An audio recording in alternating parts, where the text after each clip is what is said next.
Empires are rarely accidents. Rome was not destiny, it was design. In 509 BC, after expelling its last king, Rome did something radical. It rejected monarchy. Power would not sit with one man. 2 consuls ruled together. The Senate advised. Offices rotated yearly. This was not democracy as we know it, but it was balance. Rome's strength was not charisma. It was institutional restraint. It built roads to move armies, laws to bind cultures, alliances to prevent rebellion. Rome did not grow because it was glorious. It grew because it was organized. An organization, when scaled, changes everything. Rome's rivalry with Carthage shaped its destiny. Between 264 and 146 BC, 3 Punic Wars determined control of the Mediterranean. Hannibal marched elephants across the Alps. Rome nearly fell, but it didn't. Rome adapted, rebuilt armies, outlasted Carthage, finally destroyed it. Victory brought territory, wealth, slaves, and imbalance. The Republic was built for a city-state, not a superpower. As Rome expanded across Spain, Greece, and North Africa, wealth concentrated among elites. Small farmers lost land. Political corruption intensified. The machine was still running, but it was no longer balanced. An imbalance in a republic is never quiet. Military reform changed loyalty. In 107 BC, General Gaius Marius allowed landless citizens to join the army. Rome now had professional soldiers, but they depended on generals for land and reward. Loyalty shifted.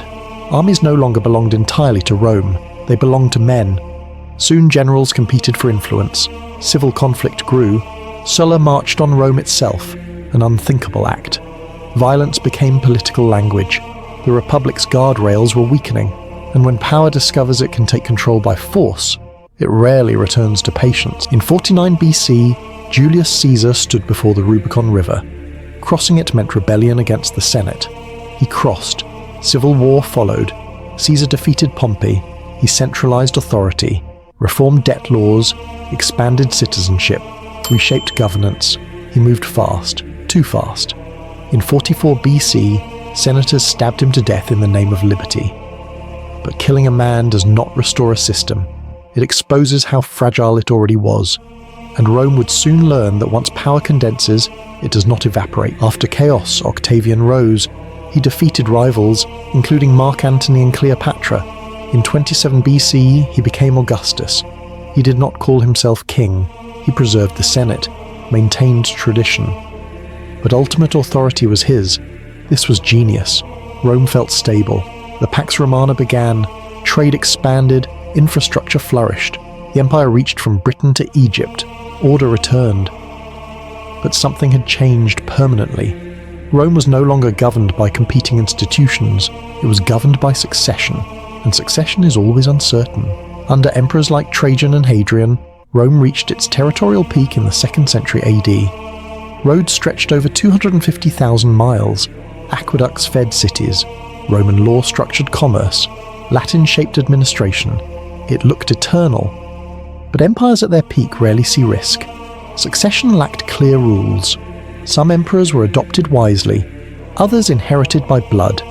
The empire's stability depended on competent rulers, and systems that depend on excellence instead of structure are fragile.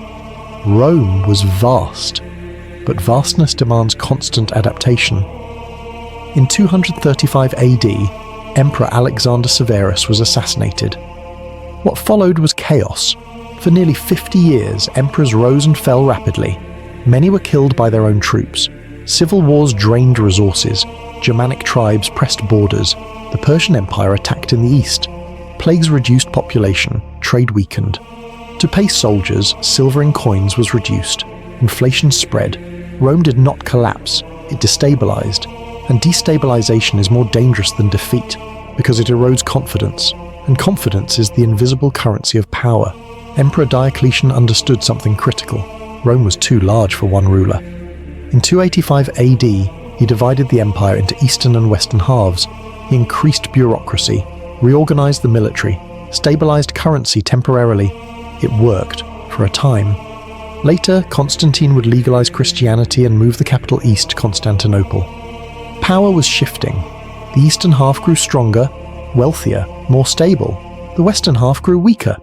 Division can preserve systems, but it also reveals imbalance, and imbalance invites pressure. Rome did not fall because barbarians suddenly became strong.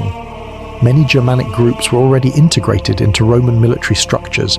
They were allies, mercenaries, settlers, but mismanagement bred resentment. In 410 AD, the Visigoths sacked Rome. The psychological impact was enormous. The Eternal City had been breached, yet the empire continued. It was not one invasion, it was accumulated weakness. And when weakness accumulates quietly, even moderate shocks become fatal. In 476 AD, Odoacer deposed Romulus Augustulus, the last Western Roman emperor. There was no dramatic apocalypse, just transfer of authority. The Eastern Roman Empire continued for nearly 1,000 years. Rome did not vanish, it transformed. Its laws shaped Europe, its roads endured, its language survived. But the Western Empire, once dominant, had dissolved. Not because it lacked power, but because it could not adapt as fast as pressure demanded. Rome teaches something unsettling. It did not fall from one catastrophic mistake. It expanded. Centralized power, depended on individuals, struggled with succession, stretched beyond administrative limits, delayed structural reform. Empires rarely die from attack alone.